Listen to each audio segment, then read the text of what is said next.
Xin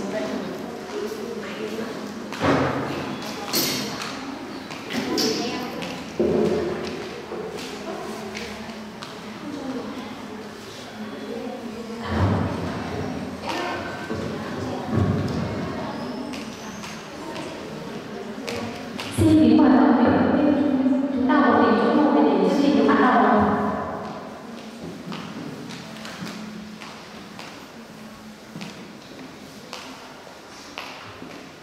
Kính thưa các đồng chí lãnh đạo, các quý vị phụ huynh, các thầy cô giáo học viện giáo dục Trường Edyson, do ảnh hưởng đại dịch Covid-19 trên toàn thế giới cũng như trong toàn quốc, mọi sự kiện, chương trình, hoạt động đều bị trì hoãn. Nhưng luôn đau đáu với niềm trăn trở, hãy cố gắng làm tất cả những gì có thể cho học sinh của học viện Edyson xứng đáng với niềm tin của các bậc phụ huynh học sinh. Hôm nay, trong niềm vui mừng, hân hoan, phấn khởi, học viện Edyson tổ chức giao lưu cùng các bậc phụ huynh học sinh. Xin trân trọng giới thiệu với các quý vị phụ huynh, lãnh đạo nhà trường, thầy Trần Trung Kiên, giám đốc điều hành học viện Edyson, hội đồng chuyên môn. Xin trân trọng giới thiệu cô Trần Thị Hồng Sâm, cô Phạm Thị Huyền, cô Nguyễn Thị Phương. Trân trọng giới thiệu cô Christina, thạc sĩ giáo dục đặc biệt, hiệu trưởng, nhà tư vấn học thuật chuyên biệt tại học viện giáo dục Trường Edyson Hải Phòng. Đặc biệt, xin quý vị một tràng pháo tay chào đón sự có mặt của các bậc phụ huynh, học sinh, nhà trường. Kính thưa các bậc phụ huynh, xin được báo cáo với các bậc phụ huynh thông tin về nội dung chính những ngày làm việc của chuyên gia. Cô Christina đồng hành cùng đội ngũ giáo viên nhà trường dự dò, quan sát lớp học, tìm hiểu học sinh, tư vấn, nhận xét, bồi dưỡng giáo viên bằng nhiều biện pháp, tư vấn phụ huynh học sinh, cùng giáo viên xây dựng, điều chỉnh chương trình, phương pháp, hình thức tổ chức giáo dục đặc biệt đối với từng học sinh đang theo học tại học viện.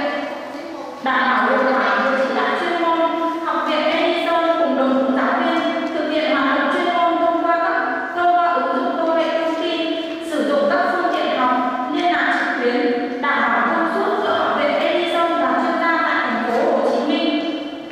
Để tiết kiệm thời gian, sau đây xin mời cô Christina cùng trao đổi với các quý vị phụ huynh về vấn đề mà các bậc phụ huynh quan tâm. Xin trân trọng kính mời cô.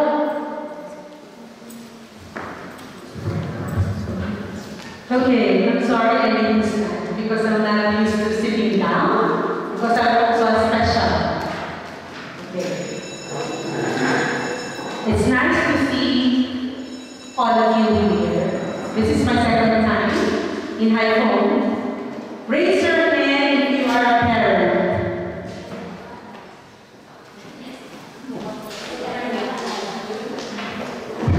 Dạ xin chào tất cả mọi người. Thì cô đây là cô Christina.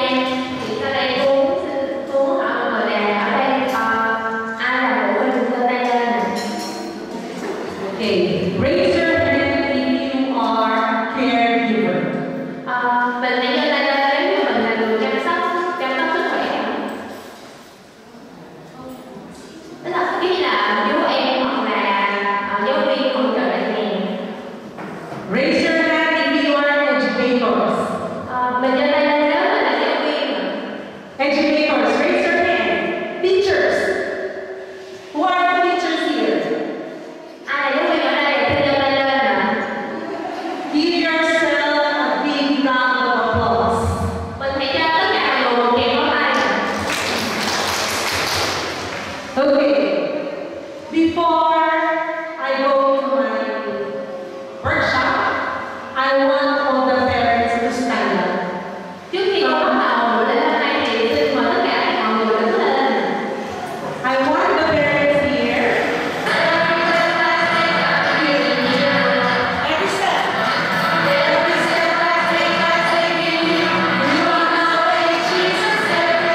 I put up a school with my partner because I also have a sister.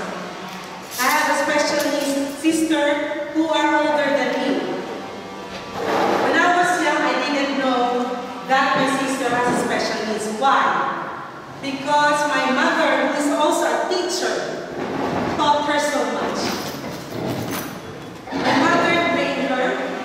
That's why I didn't notice it. And when I was already in high school, that's the time I realized that I have a special sister.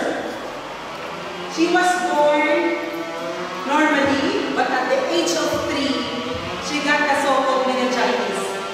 So she walked when she was already 3 years old. But my mom put her into a school, a special school, who was one support specialist. She was able to graduate from high school and took up pre-vocational skills. Mental retardation is different from having autism. She knows how to cook, she knows how to laundry, she knows how to take good care of my sister. Dạ, cô tên là Christina, thì cô sống ở Việt Nam đã được 15 năm, nhưng mà cô chỉ nói được một chút xíu tiếng Việt thôi. Thì cô quyết định là tham gia chuyên ngành này bởi vì cô cũng có một người chị gặp vấn đề về trí tuệ. Thì lúc mà cô còn nhỏ thì cô không hề biết là người chị đó có vấn đề, bởi vì mẹ cô dạy cái người chị đó rất là tốt. Đến khi mà cô lớn lên thì cô mới nhận thức được là chị của mình có vấn đề, nên là cô quyết tâm là học cái ngành này để có thể dạy cho tất cả mọi người. I also have a nephew who was also having speech delay. So it means that I was born to teach those special kids. I've been in my profession for 29 years, but my course is on politics. But because I was exposed to a different, mission. I am a Christian.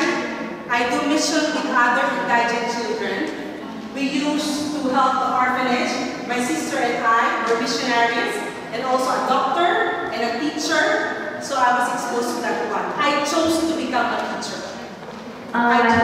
Sau này cô cũng có một người cháu, thì cháu của cô cũng có vấn đề luôn, nên là cô nghĩ rằng sứ mệnh của cô là phải dạy chuyên ngành đặc biệt. Thì trong quá trình mà giảng dạy của cô đã dạy được 25 năm, thì trong quá trình đó thì cô tiếp xúc với rất nhiều, ví dụ như là những cái dạy mồ côi, làm việc với bệnh viện và làm việc với tất cả các trường quốc tế, làm việc với tất cả các trường quốc tế. My world is very colorful because of them. I saw them as beautiful. I don't see them that they are less. I saw them that they are very talented. I saw them that they are very skillful. Cô cảm thấy là cuộc sống này, khi mà có những người trẻ này thì cuộc sống của cô tốt hơn, bởi vì cô cảm thấy là tất cả các bạn đó đều có những kỹ năng đặc biệt, đều rất là đẹp, rất là dễ thương và rất là tài năng. Okay, so I will proceed now. What is autism? What is autism? Does anyone knows? Is this autism is a contagious disease? Is this a disease? Is autism can be cured? Is autism is a genetic? Is autism is somewhere along the way? Autism is a neurological disorder. It's on the brain and then it processes down to the fine motor, the gross motor skills. So it's not a sickness that you can cure. Our society is having a hard time to accept those children because they only see the surface. They don't see what those children can do.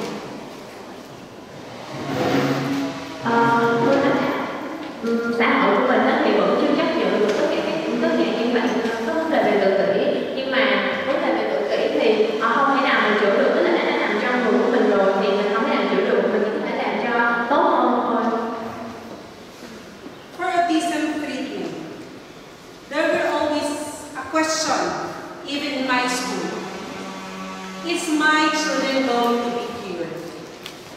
Một câu hỏi mà người phụ huynh thường đến hỏi ở trường đó là con của mình có thể chữa được hay không? Is there any treatment? Có cách nào để chữa cho con mình hay không? I would very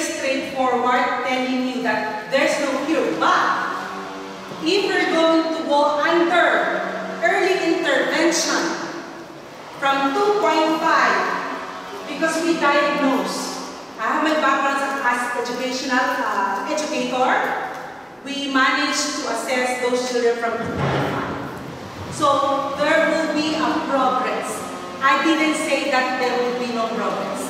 When you put your children into the care of the special school, just like Edyson, you see the difference. Thì cô thẳng thắn nói rằng câu trả lời là không. Nhưng mà mình sẽ có thể chữa trị cho con mình. Tức là nếu mà mình can thiệp sớm, mình cho bạn học vào những trường đặc biệt thì chắc chắn là sẽ có tiến bộ. Okay. You are a parent now. You all see what are the symptoms and signs of autism. What are those? Flapping of hands, no eye contact, very sensitive in the sound of noise, they are picky eater, they don't want it to be touched, they play alone, they don't socialize.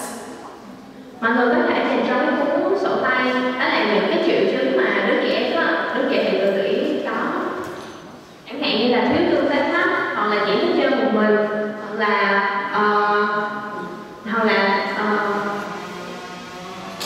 là bị nhạy cảm với âm thanh, hoặc là tiếng ồn, hoặc là cái loại hình ảnh nào đó mà bạn không thích. They're having difficulty when it comes to routine. That's why the special ed teacher and the parents help each other to routinize. You have the routine because the transition for them, they were very fixated. It means if they do this one thing, they don't want to go to another activity.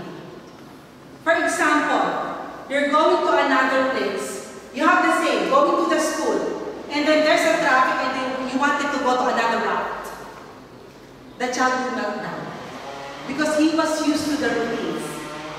Đối với những bạn này thì cái quá trình, một cái lịch trình nó rất là quan trọng. Bởi vì một khi mà bạn đã có một cái lịch trình này, bạn đã quen với cái lịch trình nhất định rồi á, thì mình không thể nào thay đổi được. Chẳng hạn như là khi mà con đường đến trường đi, thì bạn đã quen với cái đường đi đó rồi. Nhưng mà hôm đó nếu mà kẹt xe á, mình đi đường khác thì bạn cũng sẽ không chịu.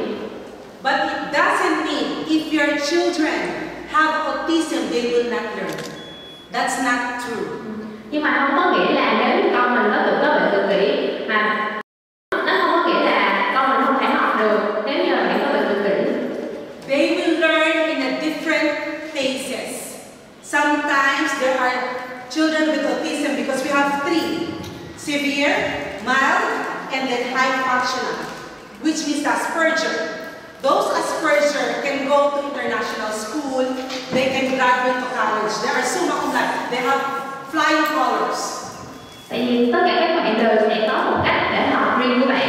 Tại vì mình đối với tự kỷ mình sẽ có 3 dạng. Thứ nhất là thấp, trung bình và cao. Thì đối với những bạn mà thuộc diện cao á, thì bạn có thể học rất là, mình có thể tốt nghiệp cao đẳng hoặc là tốt nghiệp trung học phổ thông. But even if they have that kind of thing, they still lacking of socialization. Nhưng mà cho dù là nếu bạn có học cao đến đâu thì bạn cũng sẽ bị thiếu mất một phần cái việc giao tiếp xã hội.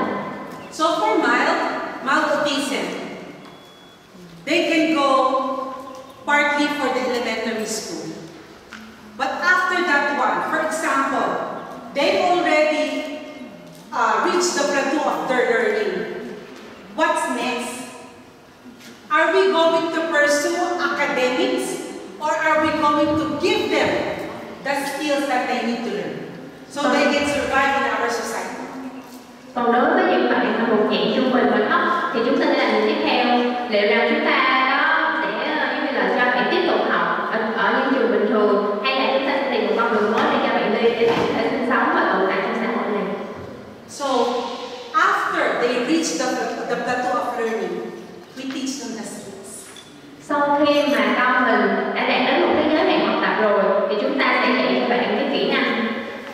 That's why the program in my school, they have pre-vocational and vocational skills.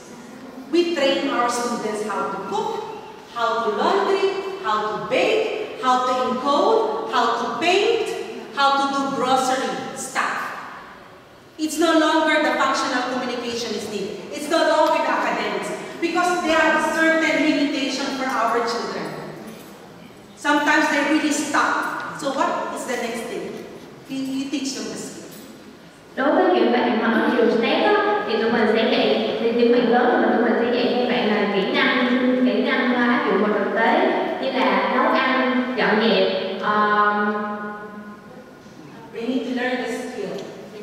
Cooking, baking, encoding the computer, go to the grocery. Là dọn dẹp vào máy tính, nấu ăn và dọn dẹp. Okay. So when you have that one, they will be able to live independently.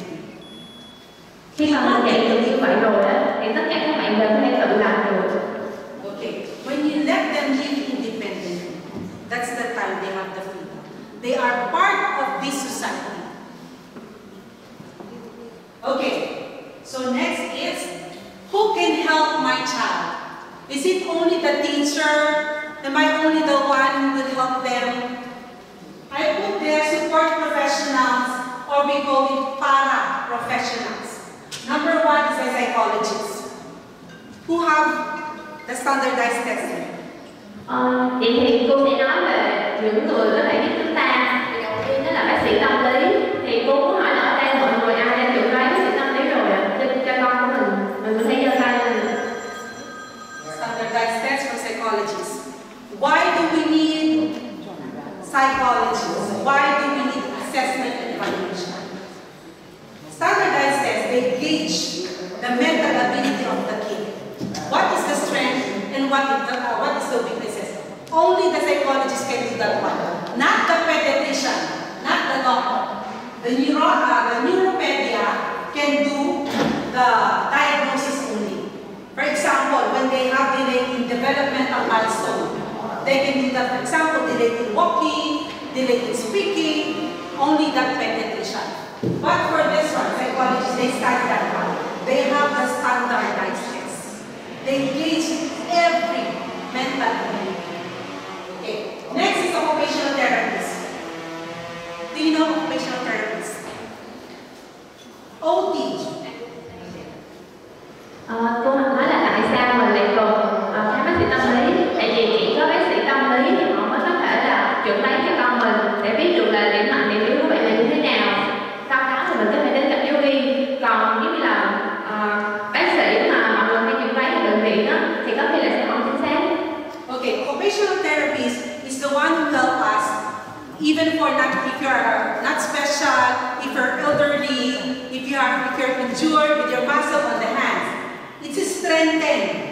This one, the muscle, for example, your child cannot hold the pencil. Your child is holding very light, and then the occupational therapist will help you out. Or either the occupational therapist is the one increasing the attention span and the focus and the waiting skill. Cái thứ hai đó là về trị liệu phục hồi chức năng, thì những cái người này họ sẽ trị liệu cho các em nếu mà bạn có vấn đề về tay, hoặc là họ sẽ duy trì khả năng tập trung và họ sẽ tăng cường cái sự chú ý của các bạn. For physical therapies, that's why you have here, I saw it here in Edyson, you have vestibular bone. So the physical therapists help the children to strengthen, what's this? Your thigh and the leg. For example, if the child has cerebral palsy, then the physical therapist will strengthen by doing the exercise. They have the different exercises for the muscle. So the physical therapist is helping them to have the balance and coordination. Balance and coordination. Cái thứ ba là về trị liệu vật lý. Thì ở trường Edyson hiện tại tụi mình đang áp dụng cái phương pháp là mình sẽ sử dụng là bóng tiền đình để gia tăng cái sự phát triển chân cho các con. Đó. Okay, next please.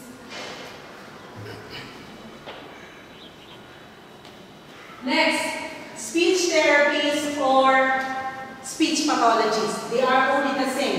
For example, if your child have difficulty or late when it comes to expressing his needs and wants, or speech delay, the speech pathologist or speech therapist is the one helping the articulation, the pronunciation, or how the child will speak.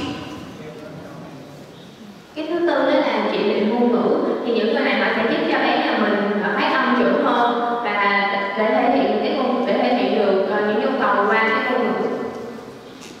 Okay, for the art therapies, if you don't have this one, the sped teacher will do it.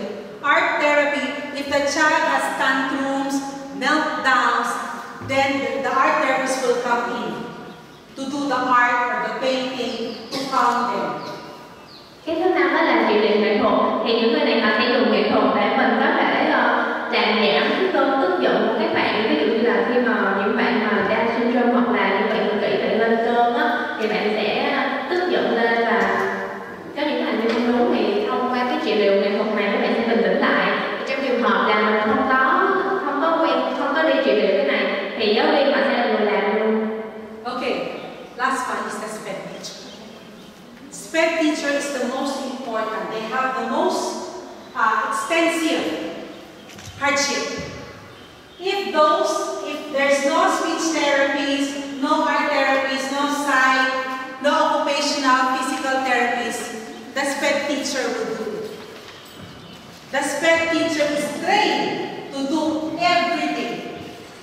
Giáo viên giáo dục đặc biệt là cái người có thể làm tất cả mọi thứ những người ở trên có thể làm. Trong trường hợp chúng ta không có thì giáo viên họ sẽ là người được hướng dẫn, họ sẽ làm luôn những điều đó.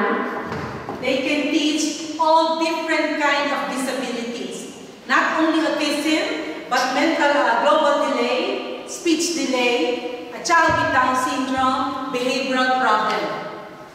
A sped teacher is hard to find actually. They need to have a lot of trainings. Họ có thể dạy được tất cả các hội chứng, ví dụ như là tự kỷ, tăng động hoặc là chậm phát triển.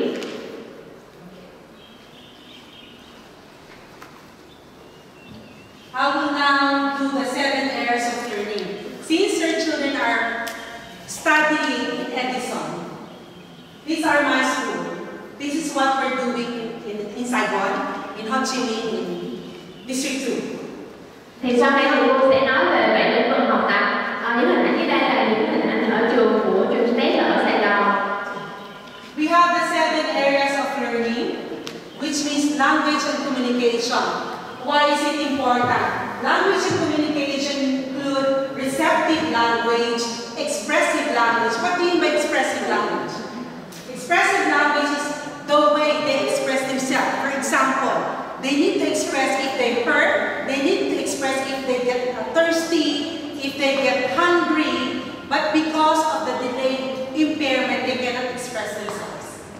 Thì ngôn ngữ và giao tiếp nó sẽ bao gồm là ngôn ngữ hôn và ngôn ngữ xuất. Thì ngôn ngữ xuất là như thế nào? Ngôn ngữ xuất là khi mà bạn muốn một cái gì đó, một cái nhu cầu nào đó, bạn có thể hiện được hay không? Đó, ví dụ như bạn đói, bạn có biết nói hay không? Và khi bạn muốn đi vệ sinh chẳng hạn thì bạn nói như thế nào? Our children also study just like the international student. But the thing is, we modify our curriculum. We have our own curriculum. I developed my own curriculum for the STEP special school. I had my own curriculum for these children from 2.5 up to vocational skills. Why? Because we need to check everything. We are doing it for mastery. In the international school or public school, you cannot have mastery. Why? There were lots of children inside the classroom.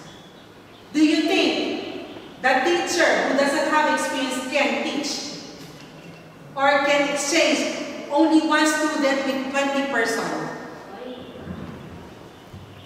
Thì học sinh, cô là người phát triển cái chương trình học riêng của trường STEM ở Sài Gòn. Thì ở trường của cô á, thì tất cả các học sinh đều học giống như là ở trường quốc tế, nhưng mà cô sẽ sắp xếp và sẽ lên một kế hoạch nhất định cho bạn để cho phù hợp với từng độ tuổi, từng cá nhân và từng nhu cầu.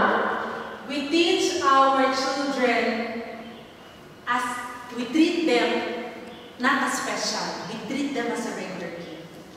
As you can see, we have the library. They encode. They do CBC. They give basic information. They express their needs and wants. Thì cô nói là chúng tôi đối xử với các bạn học sinh giống như là những bạn học sinh bình thường chứ không phải là trẻ tự kỷ. Tại vì cô vẫn sẽ dạy tất cả mọi thứ, giống như là mình sẽ có thư viện, mình vẫn sẽ có thư viện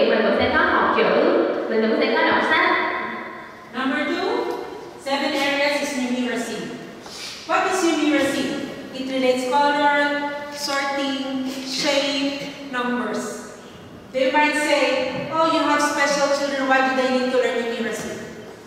Mostly, a child with autism, they were really good in numbers. They have good memory. So when you give them, when you teach them the numbers, they can easily memorize all of them.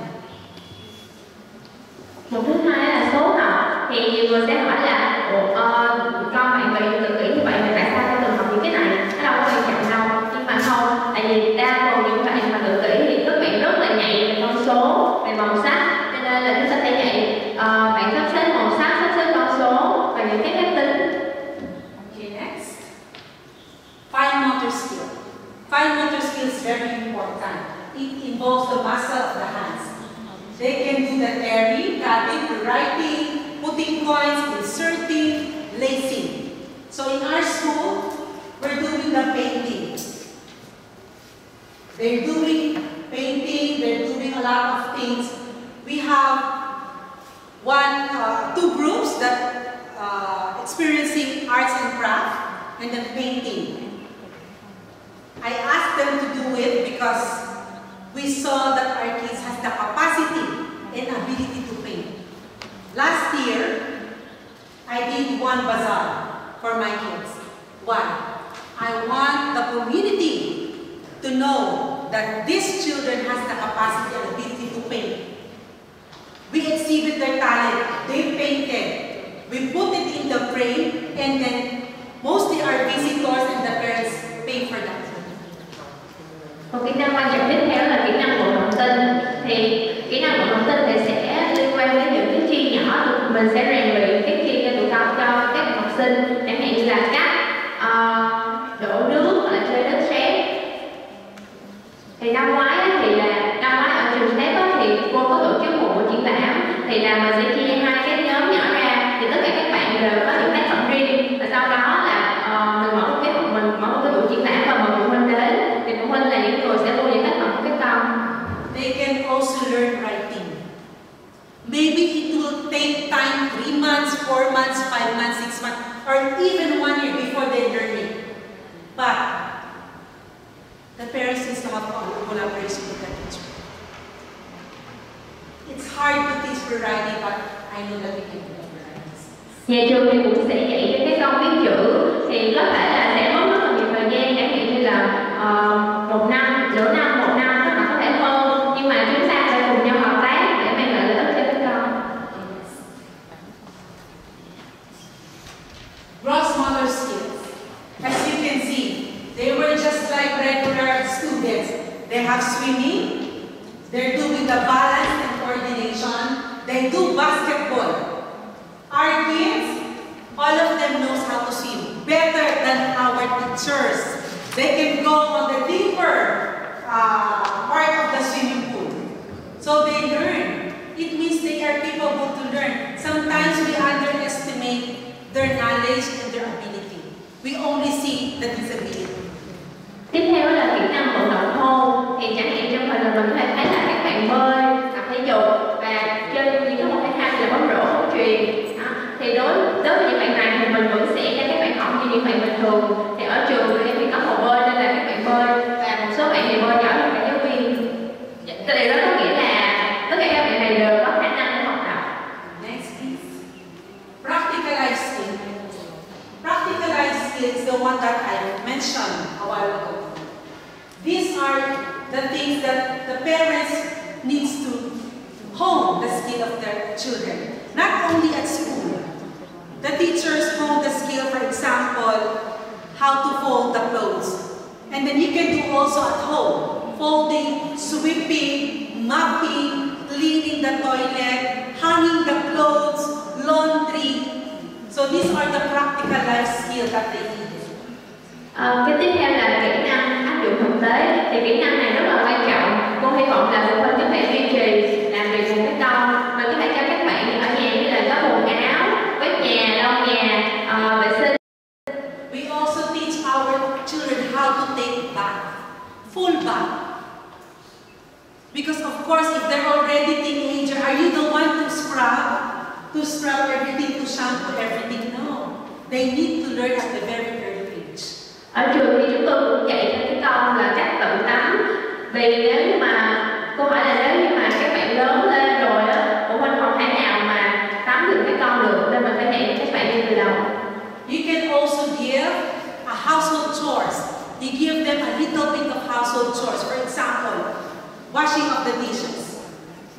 taking the plate into the sink. That's very simple.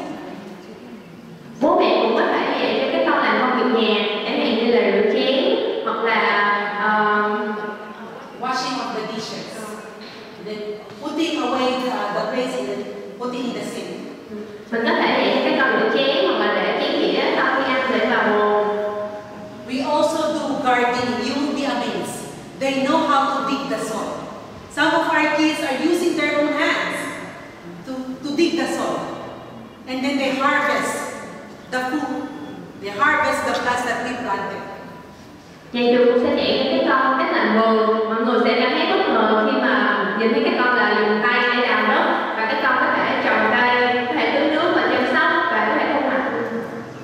They are also the one who make their own bed, taking out the bed sheet, putting the pillowcases.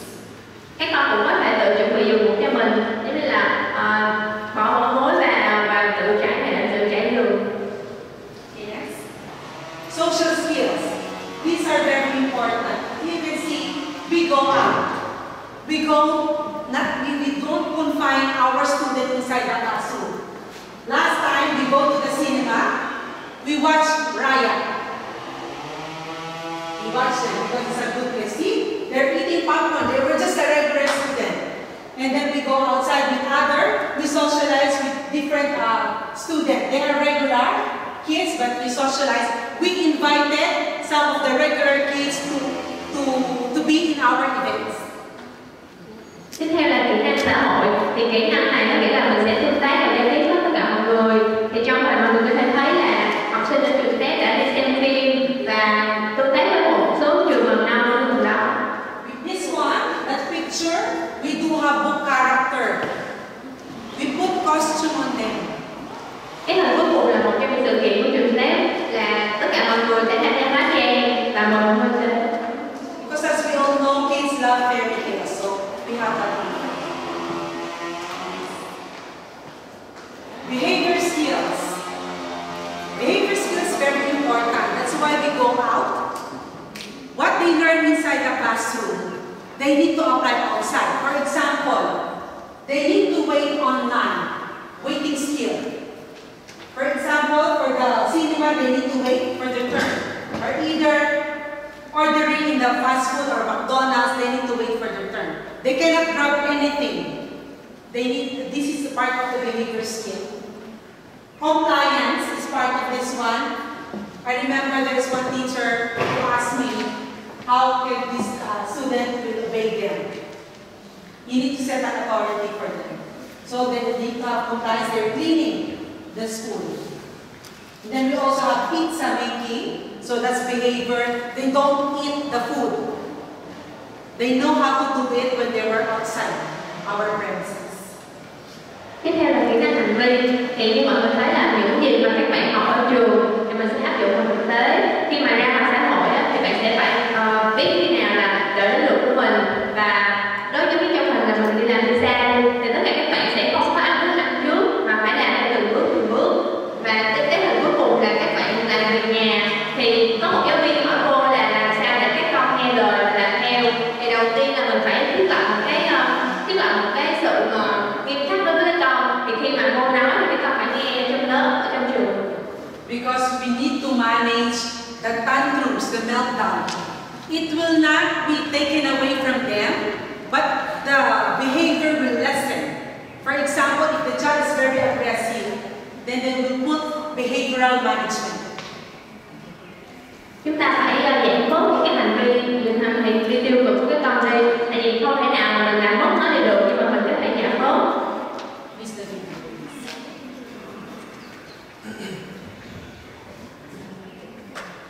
Thì sau đây thì cô sẽ cho mọi người xem một số đoạn video clip cái cách mà giáo viên mà sẽ dạy con mình.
to our school, nothing. He cannot pee on his own. He cannot sit down. He just what you call this, melting down. But now, he's more okay. He can eat by himself now, actually. He's very severe. He's not moderate. Because he's not verbal. He can follow very simple instruction. For example, push the chair, give me the chair. So that's the only thing. Bạn này là một trong những bạn mà lúc đầu đến trường là bạn không hề có gì hết, tức là bạn không biết gì hết và thường xuyên là nằm vạ ra sàn. Nhưng mà bây giờ hiện tại không biết, lúc đó bạn cũng không biết đi vệ sinh thế nào luôn, nhưng mà hiện tại bây giờ thì bạn đã có thể ngồi được một khoảng thời gian lâu. Đây là một trong những thí nghiệm mà cô giáo dạy trong lớp.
They learn as a regular student as well. They have pre-science. They have experiment in a very simple way. Nhưng mà người thấy mình vẫn sẽ dạy các con giống như những dạy bình thường, mình vẫn sẽ có những tiết học như thế này. Giống như là không cần phải quá phức tạp, chỉ cần đơn giản thôi, nhưng mà các con không tiếp thu được.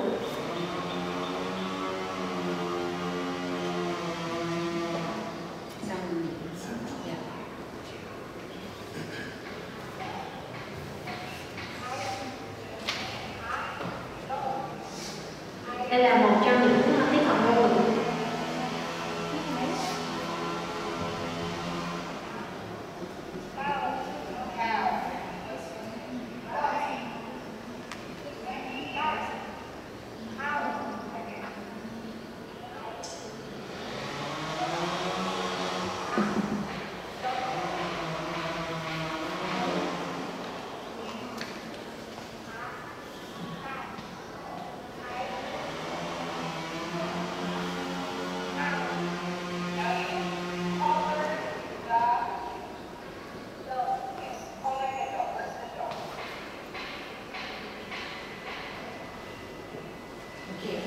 You can see they can read.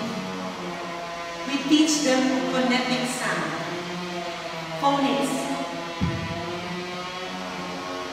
Mọi người có thể thấy là cái bé là đánh vần được. Thì trong tiếng Anh thì mình sẽ dạy cho các bạn là âm tiết và cách ghép vần cho các bạn học.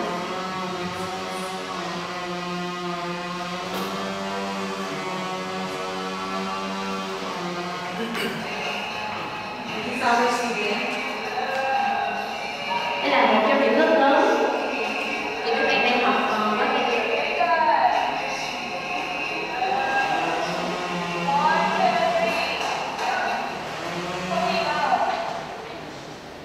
They are biovocational skill.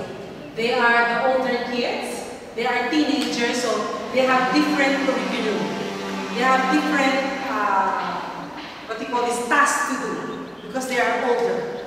Những bạn này là những bạn lớn nên mình sẽ có một cái chương trình học riêng, thì mình sẽ có những cái hoạt động và những cái bài tập riêng cho các bạn làm.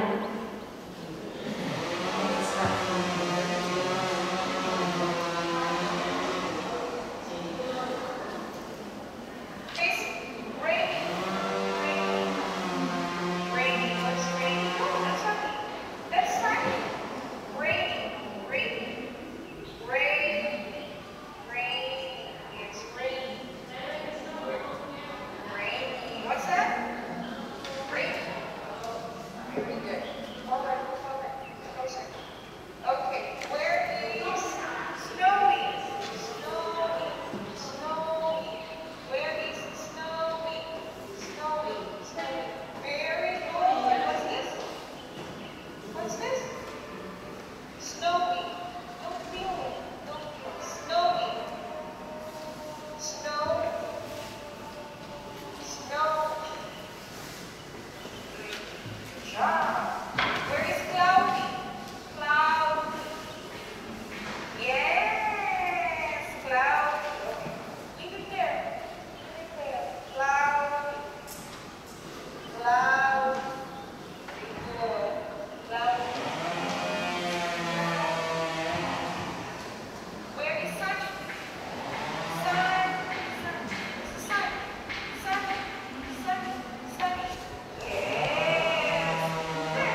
went with us with no sounds.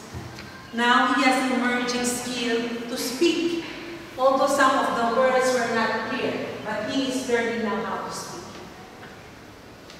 Đây là một trong những bạn mà chưa nói được, lúc nào đến trường em là không hề có âm thanh mà không hề có tiếng nói gì hết. Nhưng mà sau một thời gian bạn học ở trường em thì cũng được 1 năm rưỡi đến gần 2 năm thì bạn đã có thể nói được một số từ cơ bản.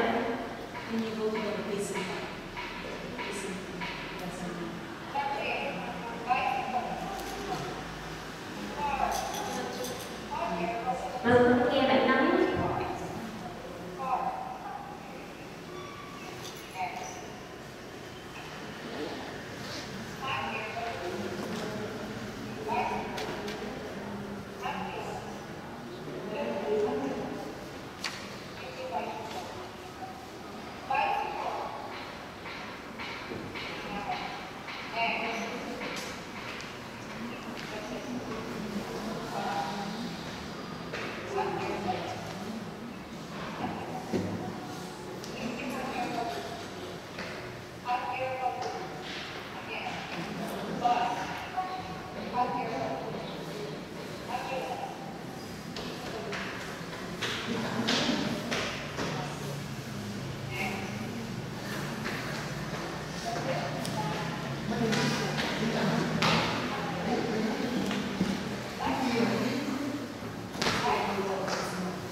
Depression or frustration But there is only one thing that I can tell you. There's always hope.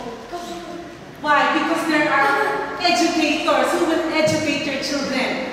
Those teachers who will educate. Sometimes parents will surrender. But the teacher who has the passion and compassion for your children will not. Because we go beyond the mind, we go beyond the limit. So I'm asking the parent to see that one. To see.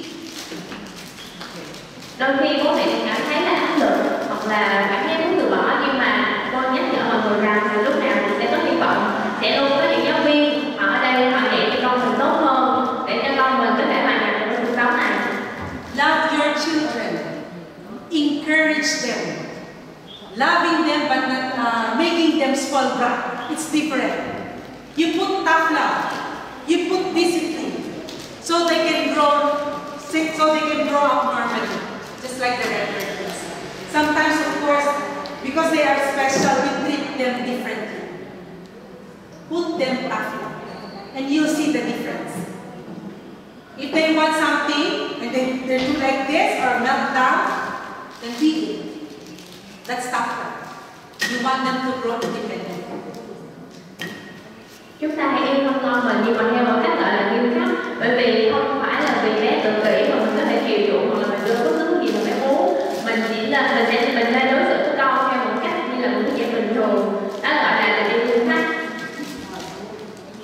I'm asking the parent as a directress in my school. I always have time for my parents to come into my office. My office is always open. Every time there will be a problem. The parents should be collaborating with the teachers. You ask. They will answer you actually. You have directress here, you have principal. All you have to do is ask. And then you just sit down. What can I do? Maybe they can give you home program. I will, I help them out to give home program for the parents to follow. Okay? Ask.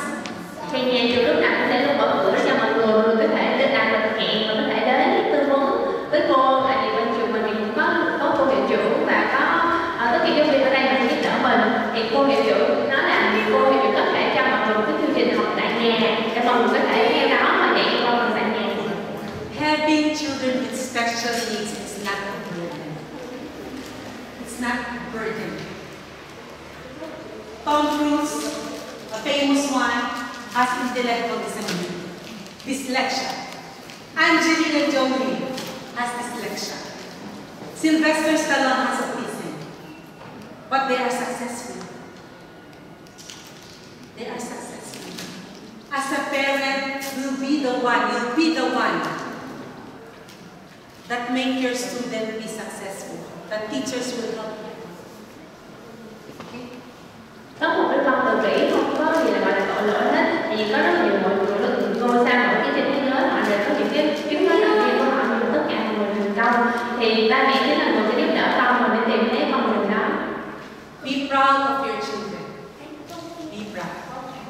Be proud. Mình cứ tự hào là con mình là đặc biệt. Okay. I hope this afternoon you will learn. You learn a little bit of this one. I don't have time to put you on a workshop because I will only be here 3 days. Because I don't have class inside one because we are on a break. But we are willing to help Edyson because we are a partner. The one who built this one is also a partner of mine. So if you have anything, you just ask your directors or the teachers to help you. Tôi hy vọng là cái buổi nói chuyện ngày hôm nay sẽ giúp ích được cho mọi người khá nhiều, bởi vì thực sự là cô không có thời gian nhiều để có thể tạo một cái buổi nói chuyện dài hơn với mọi người. Cô chỉ ở đây các bạn tăng này thôi, nhưng mà Trường Edyson lúc nào cũng sẽ giúp đỡ mọi người, tại vì cô và Trường Edyson dùng step ở Sài Gòn này cùng đối tác với nhau. You can visit my school. If you want to fly in Ho Chi Minh, if you have time, you can visit my school. Nếu mà mọi người có bạn Sài Gòn, mọi người có thể đến tham quan trường step. Okay, so do you have any question that I can answer? Hopefully, I can answer all of them. Tiếp theo thì mọi người có câu hỏi gì mọi người có thể giơ tay lên để hỏi cô. question?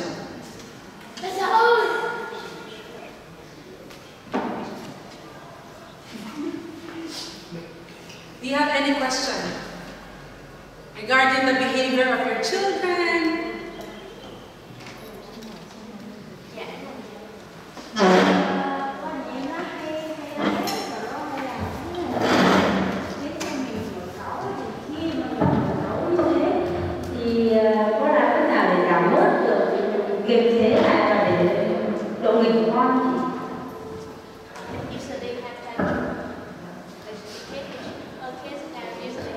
How many times in a day?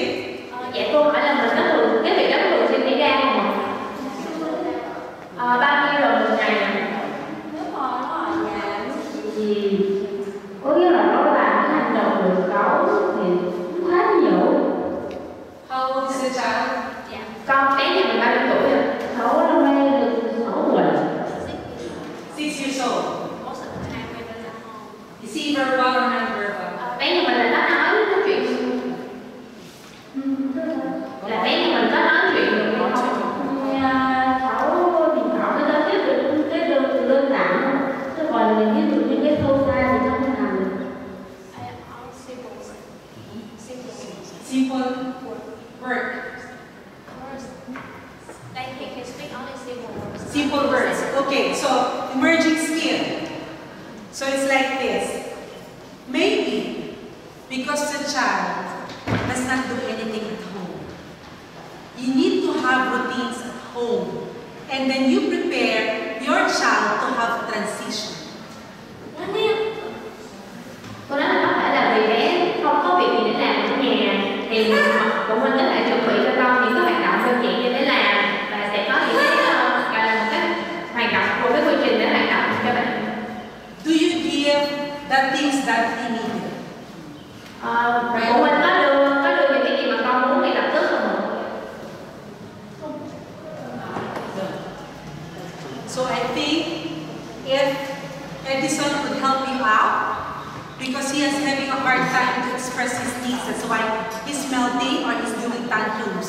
If he wasn't able to speak out what he wants, and then maybe I would advise you to have picture exchange communication, wherein your child can do and express his needs through pictures. For example, you have the pictures, he needs to choose, what do you want? And then the child should say, I want by pointing. Thì có thể là tại vì bé không có thể hiện được cái nhu cầu của mình, nên là bé mới thể hiện cái hành động của mình qua cái sự tức giận. Thì nếu mà được thì mình có thể liên hệ với trường Edyson, thì ở đây những cô giáo này họ sẽ dạy cho con cái cách mà trao đổi với hình ảnh. Thì bé sẽ từ từ mà bé nói ra như là con muốn cái này, con muốn cái kia, không có hình ảnh. And then number 2, you put behavior chart. Behavior chart is like this. You put Monday to Friday, and what are those behavior? And then you put something. For example, your child was able to do good, and then you will see a picture of sticker smiley face. Until such time you were able to take it that one way. A behavior chart. I think I will help the teacher how to do the behavior chart so they can give it to you. Mình cũng có thể làm một cái biểu đồ hành vi thứ 2, thứ 6 để xem thử là trong một tuần đó nếu mà bé có những hành vi tốt, mình sẽ thưởng cho bạn những cái sticker hoặc là những cái hình dáng. And then number 3, discipline. Cái thứ 3 là authority. Authority. As a parent, sometimes we know that we have special needs, but sometimes we give in. But our children is very manipulative. So you need to be authoritative when you say no, no. Even if he cries, no. It will pass through. Bố mẹ thì nên nghiêm khắc với con. Nhiều khi là mình nghĩ là bạn đặc biệt nên là mình cứ đưa những bạn muốn thôi. Nhưng mà nếu mà như vậy thì các bé sẽ biết được là bố mẹ nhiều hơn mình thì bố mẹ bạn sẽ đào ra ngoài thôi. Anybody? Yeah. You have any question you need to raise now so I can help you out. If you're not raising, I cannot help you out. Parents, speak now. You need to speak now.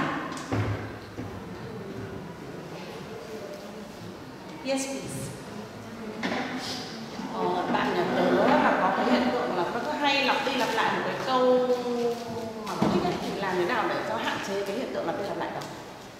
Her child is repeating the sentence, keep repeating until we read. Because a child with autism will always repeat the words. So when he repeats the words, you need to change the word.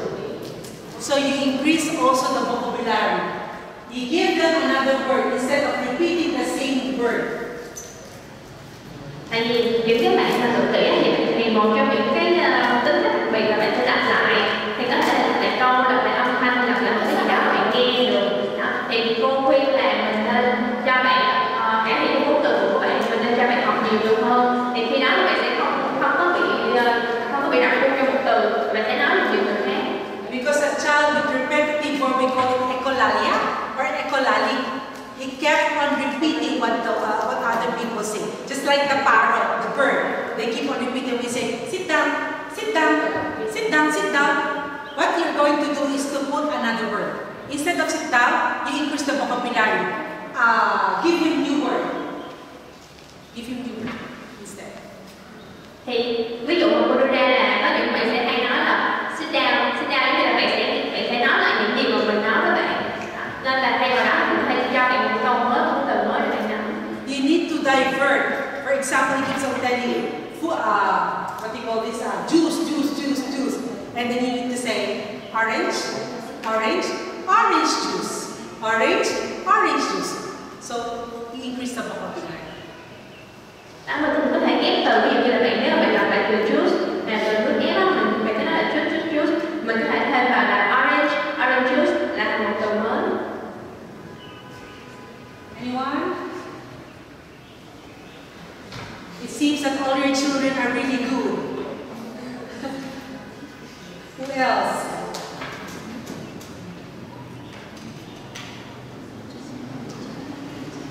Okay.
You have, for autism, sometimes you have multiple difficulties. For example, autism with ADHD and autism with mental retardation. For you, it's actually hyperactivity at the same time, autism. For that one, how old is your child? 3. So we call it early intervention. So it's really good that you put your child at the very early age so they can see what is the weaknesses and what is the strength. For example, even if the one that I've told Chioy, you need to be firm. And then you need to be authoritative. Your child will always cry because she wanted her way. Because of course, when you spoil a child, and then she will get everything. But you need to say no.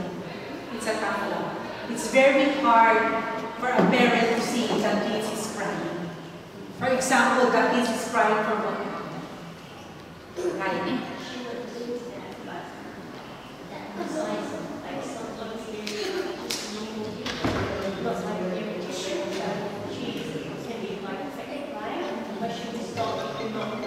Yes.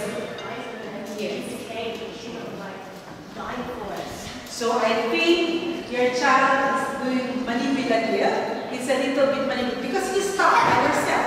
If you keep on ignoring her, she will stop actually. And that's a good discipline. Stubborn, but you need to be firm. When you say no, it means no.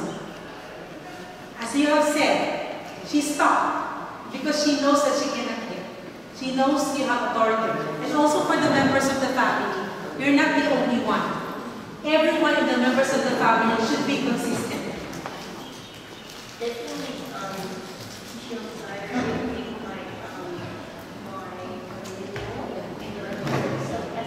That's the point. Because as we all know, our grandparents tend to spoil our mother-in-law, our parents tend to spoil their grandchildren. But you need to talk to them. Because when the child grows up, the grandparents is no longer there. You need to explain it to them further. What happened if you're not there and you're doing this? That is also our difficulty in our school when the grandparents is there and then they will spoil. You teach, but if you want a homeschool program for your, because sometimes we also have what we call this seminar for the grandparents, for the caregiver, so they will know this. You can share that one, so the mother-in-laws will learn. Yeah. Okay? Thank you. Okay. Anything more?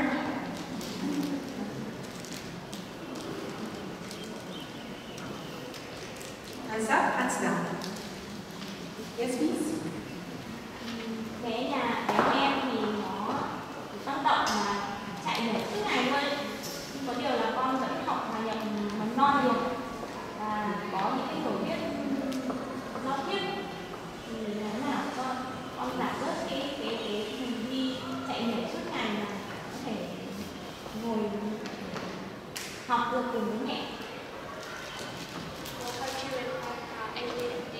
Run around all day, but he's new to go to the regular setup, and then she asked him, can we reduce the You can reduce hyperactivity. You let him run.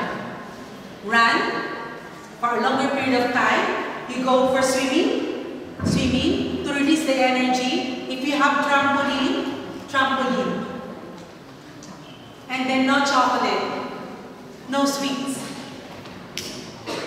Và cách tốt nhất là mình có thể giảm thiểu những cái hành vi tăng động của bạn, tức là để cho bạn chạy nhảy, hoặc là mình có thể cho bạn cái thể thao khác, chẳng hạn như là mình có thể là so, mình có thể cho bạn nhảy xuống nhảy lên những cái một cái nhất định, hoặc là bơi lội, hoặc là những cái thể thao khác, đặc biệt là cho bạn ăn sô cô la, hoặc là những cái món nọ. You let him run. And then swim. Swimming is really good for a child with autism, those who have hyperactivity. And then the vestibular ball, keep on bouncing. And then enroll him in the gross motor. I don't know if Edyson has gross motor after school. Do you have after school for gross motor? Dạ cô Sam ơi, cô Trip hỏi là dù mình có chương trình sau giờ học không? Tức là sau giờ học mình sẽ có những cái môn thể thao như là bơi lội, bóng chuyền, bóng đá tầm đó không? Cô hỏi là sau giờ học mình có chương trình học nào cho các bé, giống như là bơi lội, bóng chuyền, bóng rổ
have soccer field.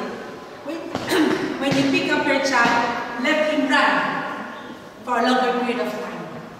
You have a great field. If only I have that kind of field, I will let my children go. Also, give him a household task, so he will be busy. For example, putting plate. Instead of running around inside your house, give him tasks. Putting plate, put plate. Washing dishes. How old is your child? How old? 5 years old. He can do it. Putting the seed, he can do that. Very simple, because at the age of 3, we teach our children how to put the plates into the seed.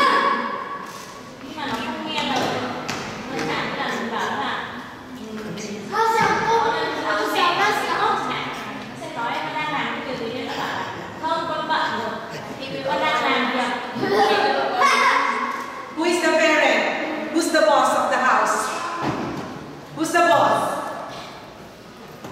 Parents, we cannot say, because he's avoiding the task. Who has the authority? Cô nói là đó là lý do mà mình phải có lập cái quyền lực quyết định tại nhà. Tại vì ở nhà mình thì ba mẹ là người quyết định chứ không phải là con. Ba mẹ là chủ ở nhà này, không phải là con. Mình phải để cho con biết được là ba mẹ nói là không nghe. Another one is walk with him. Every day it will be very hard for you as a parent, but it's very good. When you walk, when you run together, when you exercise, it's good for the body as well. You exercise, your son also is doing exercise. Both of you are benefited.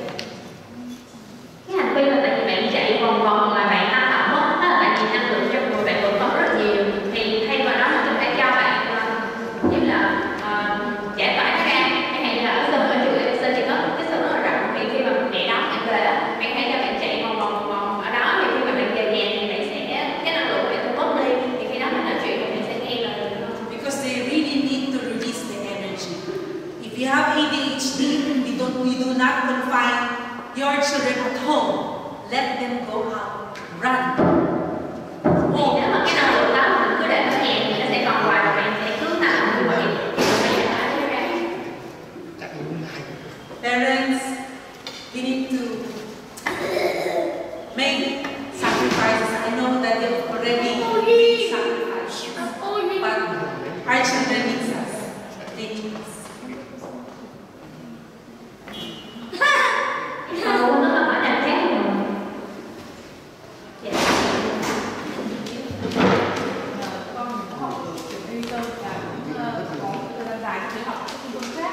Thì bạn ấy có một vấn đề mắc các bạn ra là bạn ấy phải chỉ là ngôn ngữ, nhưng mà bạn ấy rất lười vận động, thể hình bạn ấy rất là to. Thì bạn ấy mới có 7 tuổi nhưng mà bạn ấy gần như là thể hình của mẹ. Đó, tức là cái sức kỳ nhất định trong cái việc trao đổi hoặc là học hành để trong cái sức kỳ. Đây là muốn là cho bạn vận động, nhưng mà bạn ấy rất là lười và không yêu thích vận động. Thì đấy cũng là một cái mà mình muốn hỏi cô là có cái cách nào để kích thích sự tham vận động. Chị là một người có bạn Trang đúng không ạ? Dạ, hôm nay em và cô có gặp bạn Trang rồi. She is the parent of Jay. Chan, okay. But she said that she's very lazy when she asked her to do something. As I've said, you need to be strict. You are the queen of your house. Set authority, because a while ago, I went to the classroom with her daughter. She doesn't want. She avoided the task because she doesn't want to wash hands. I asked her to come with me and take her. We took her and she knelt down in front of the toilet. But after that one, I told all the teachers, stay away, let her go. And then after that one, we counted. Miss Alice, because she's also trained, she's one of my executive officer, but all of my staff knows how to handle our students. So she did like this also. 1, 2, 3, 4, 5. Up, and she stood up. That's easy. And then I told her, go wash hands. Thì trưa nay là em sáng mạnh viên không, thì hôm nay là em cần cô em ở trường Edyson để chịu giờ cái lớp học. Thì em có gặp Trang và có một lúc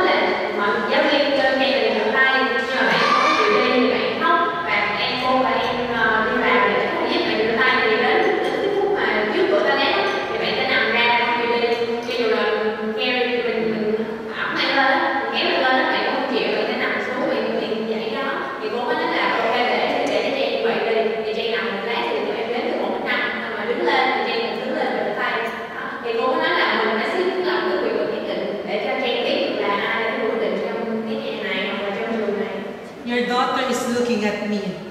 She was really looking like this. Who am I? What am I doing to her? But I want to set an authority to be firm. So when he looked at me, I just looked into her eyes and said, no, go wash. Sometimes we don't need to shout, but we need to be firm. Go. Because it's being authoritative. If we say only a little bit of, go, you're chanting out. Go.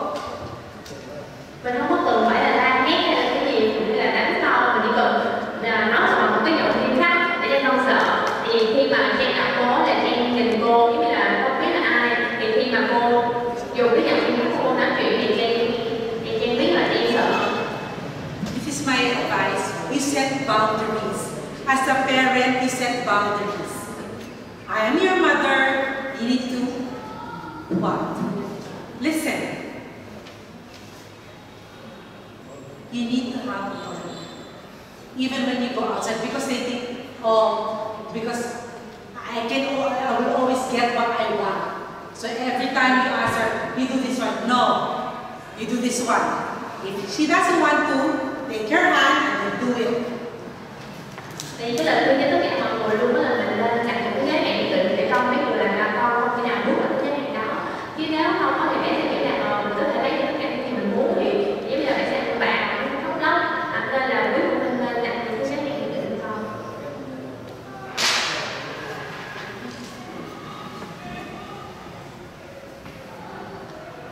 Anyone? Okay. So if you don't have any questions, thank you so much for listening. Edyson is open for consultation. If you have any questions still in your mind, you can ask our directress or the teachers.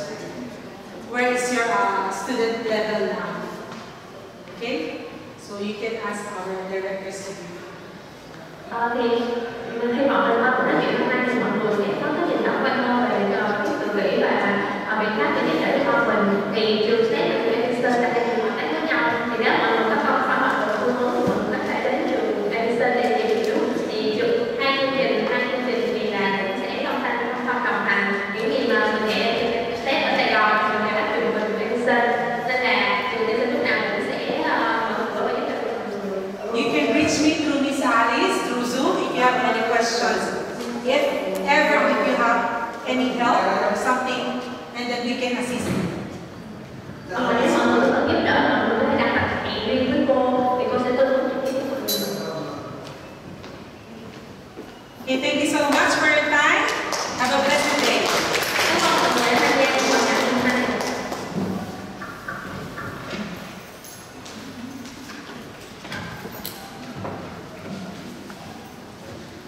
Xin trân trọng cảm ơn những câu hỏi của các bậc phụ huynh và xin cảm ơn những chia sẻ quý báu của chuyên gia.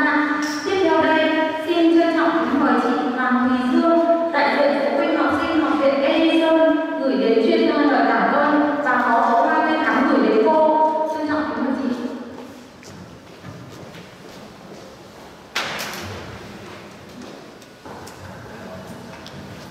Xin chào toàn thể các thầy cô và cũng như là hai anh chị phụ huynh tham gia trong cái buổi lời khen, và cũng là xin chào cô.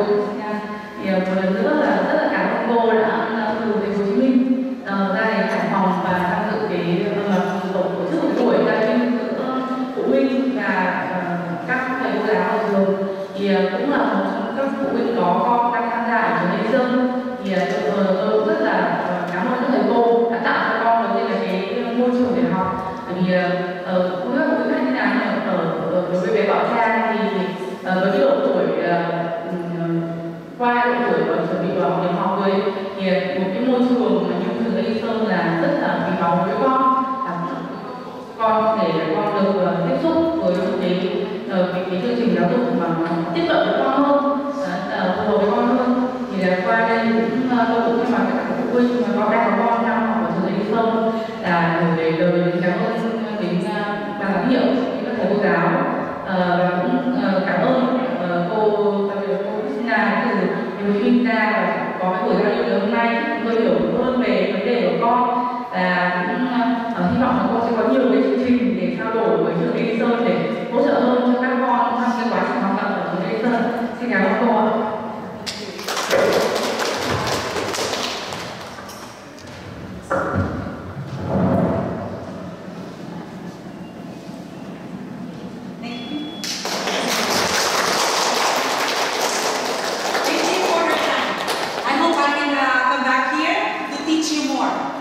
Thank you.